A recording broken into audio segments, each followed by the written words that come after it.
First name is Anand, last name is Panwalker. I practice infectious disease here. I was born in Kenya, but my parents were Indian immigrants to Kenya. So grew up in Kenya, went to school there. Interestingly, I ran into people in Delaware who I went to school with in grade school in Kenya. Hadn't met them for decades. So I went to high school there, pre-college there, and then went to medical school in India. I think I was about 8 years old when I went for a visit to my father's uncle in Tanzania. He was practicing in Dar es Salaam. He was a practicing physician, the old-timer, carried a black bag, drove to the patients' homes, and he would take me along with him. I was 8 years old. And the reason I went with him was because I wanted the free food. I enjoyed all the fruit they would give, and while he did his thing, I was eating food in every home, one home after another. And that was a ritual every evening for me. So daytime I'd go to school, evenings I'd go with my uncle. And he would give me some dusty old books to look at, and that was my browsing in the evenings. I would look at Gray's Anatomy and stuff like that. I think that's where it started. The seed of medicine was planted there, I think. It's a place called Ludhiana in Punjab, North India, Christian Medical College. There are two branches in India. One is in Ludhiana, one is in South India. And at that time I did not know it, but they are ranked very high in the country, remain so to this date in quality of teaching and recognition by the WHO. It's a little more intense, but we do less college time, or did less college time in those days. We did 2 years of college, 6 years of med school, whereas here it's 4 and 4. So that was the difference. It was 1962 when I entered med school, and the emphasis was on bedside clinical judgment in medicine, because there was no money to do. There was no MRI, there was no CAT scan described in those days. We didn't know what those things were.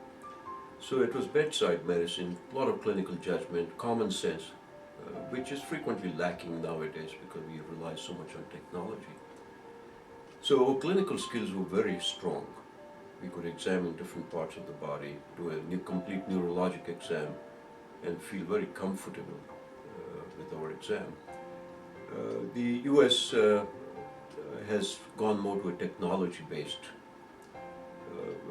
system where the lab tests come first and the x-rays come first. The patient is examined more in a perfunctory manner, I think. No, we don't. We know that for all the measures that can be measured, the US healthcare is the most expensive, but not the best. And so when you look at those outcomes, I can quote all the numbers very clearly here, but infant mortality, for example, we don't do as well as many, many other countries. We are probably in the 15 to 20 ranking, which is not very good. We spend a lot more per person for healthcare than most of the rest of the world. I think the Europeans, the Swedish particularly, may have a better model in terms of balance, how to balance technology, how to appreciate that death is inevitable, that people have to die, how to make it graceful, how to make it timely, without the interventions. Most of the Medicare costs are in the last 6 months of life.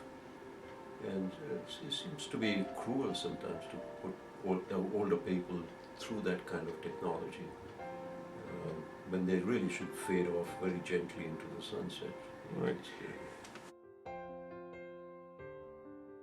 So we arrived in the US in '71. And at this time, I had procured a job with a small hospital in Chicago called Augustana Hospital. So I found my way. I had $8 in my pocket. Foreign exchange did not allow more than that money. $8 and a suitcase. And that, by the way, is the story of all immigrants who came here in the 70s. We came with $8 and a suitcase. That's true. Everyone will tell you that story. So I had no money. I had to borrow from my first salary so I could pay my first month's rent, and borrow from them so I could um, have money for food for the first month. My salary was $650. This was in '71. But I soon realized that the hospital, which was affiliated with Northwestern, was a terrible place. It was awful. They really wanted us to do their histories and physicals. There was no teaching. Those doctors were not good doctors. They were pretty bad doctors. And now when I do peer review here at Christiana, I realize how bad those doctors were. So 2 months later, a German friend of mine, who was the intern there, and I went to the director and said, you paid our airfare to bring us here as interns. Can you pay our airfare so we can go back where we came from? This is not working out for us. He understood. His name was Scott Taylor. He said, let me make some phone calls. They were feeling guilty, actually, that they had done that. Excuse me. So he called the University of Illinois, and they said, send them over, we will interview them. So Rudy Andrasch, my German friend, and I went over there, and they asked us one question. Would you like medicine, pediatrics, or surgery? That's it. And I blurted out medicine. I don't know why. That's how I got into medicine. But the fact is, I got in there because all the other potential interns had been drafted to go to Vietnam. We 6 of us, or 8 of us, I forget, did the work of 40 interns, 40. We ran that institution, just 8 of us. We did the work of 3 interns. So I became chief resident of the University of Illinois with almost 200 fellows and residents. And I became a member of the selection committee for new interns and residents. At that time, they were taking these applications from doctors trained in India or wherever overseas, and they were putting them in one box, American graduates in this box. And I knew what was happening. They were not going to even look at those applications. And I didn't know how to fight that. I was too young, too new. I did not know what my rights were. But there were people like me who were capable, but not extraordinary, who were possibly excluded from this. So what happened to all those foreign graduates? What did they do?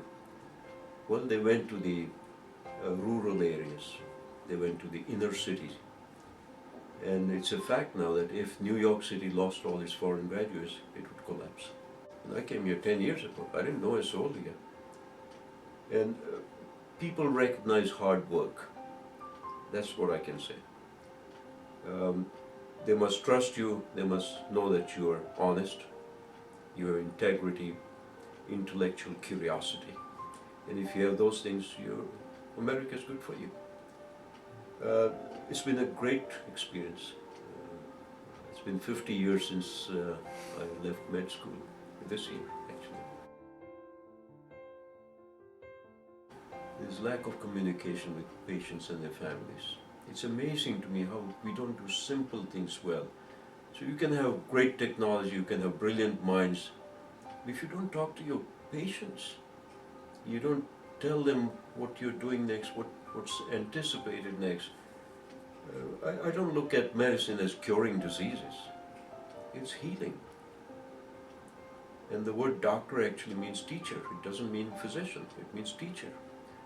So we are supposed to teach people about their illness, and we are supposed to heal people. And if you cannot heal or cure them, we must teach them how to endure that. I think my epitaph would say something like, I cared and I tried.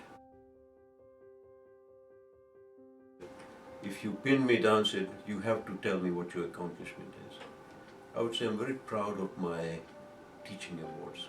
Mm-hmm. I probably have about 25 teaching awards over the last 40 years in the US. I'm proud of that, and that's from 3 different institutions: University of Illinois, Jefferson, and Christiana. I think my grandfather's selflessness in fighting oppression, uh, to fight, give up everything, and to become a freedom fighter for your country, completely selflessly.